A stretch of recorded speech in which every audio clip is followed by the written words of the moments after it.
Hi, everybody. Dan Illman and Mike Beer with the DRFBets race of the day for Thursday, September the 26th. It's race number 7 at Belmont Park. We're going a mile and a 16th on the turf, a $40,000 starter allowance race for fillies and mares. I want to remind everybody that the DRF Belmont Clocker reports available every racing day during this fall championship meeting. Mike Welsh and his team of expert clockers give you all the information on the morning workouts. Learn more at drf.com/clocker. Here's the field for race number 7 at Belmont. You can access free formulator past performances for this race on the race of the day event page, drf.com.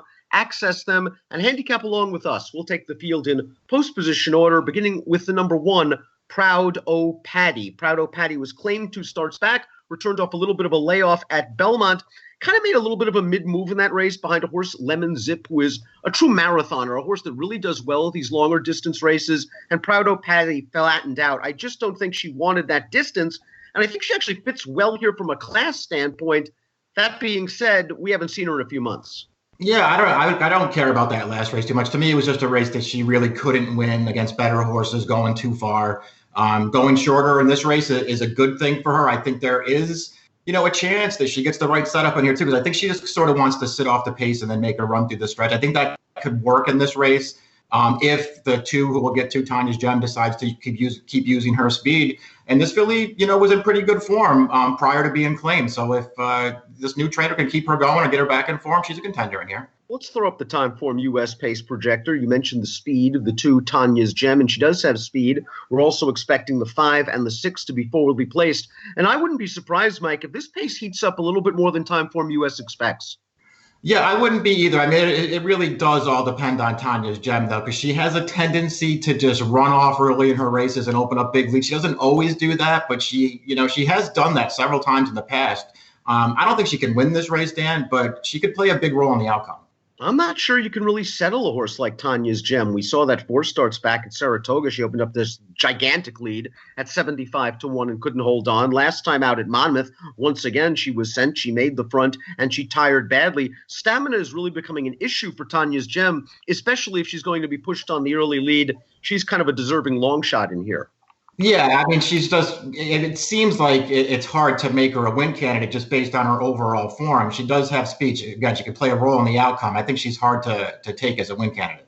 The 3 and the 4 both entered for main track only, so we'll move on to the number 5, Dream Passage, who has won her last 2 races on the turf at Belmont, both of them over yielding going during the spring meeting. I think she's been a little bit unlucky in her last 2 races, Mike. 2 starts back, I thought she set a pretty fast pace, put away a couple of pace challengers, and then a decent closer, Maliki, was able to run her down late.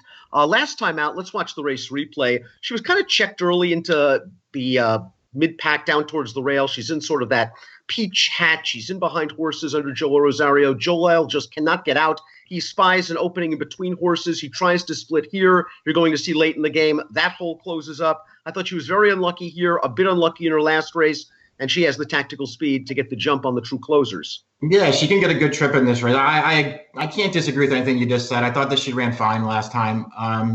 Maybe she's just a horse who wants to be right up there on the pace, and she didn't get into that position last time. I thought she ran fine. 2 starts back. Listen, they were just better horses, and she certainly ran okay that day, too. She's shown in her recent starts that she can stretch out. She was a sprinter for most of her career. Going long has been okay for her in her most recent starts. In a lot of ways, she's the horse to beat in here, Dan. Out of trouble, the number 6 is a New York bred coming off of a 3rd-place effort at Saratoga. Let's watch that race right now. Couldn't really find any excuses, Mike. She made the lead. I thought she was going at a fairly leisurely clip. That is a nice mare, War Canoe, that's going to run her down. Out of trouble is in the yellow cap down towards the inside, who made the lead. War Canoe came back, ran just fine in a little stakes race for New York breds over the weekend at Belmont. Out of trouble again, doesn't need the lead, and maybe would actually be better served sitting. Yeah, she can sit in behind, and maybe she would be better. So I'm with you. I didn't see the excuse last time. War Canoe is a nice mare. This horse was really no match after having a pretty soft trip on the lead that day. Maybe she'll sit in behind this time, and it'll make a difference. She does have races on the go back to make her a contender in here. Let's throw up our top selections for this race. You like the horse on the outside. That's Rosebud's Hope, a filly that's really improved since trainer Michael Stidham put the blinkers on 2 starts back.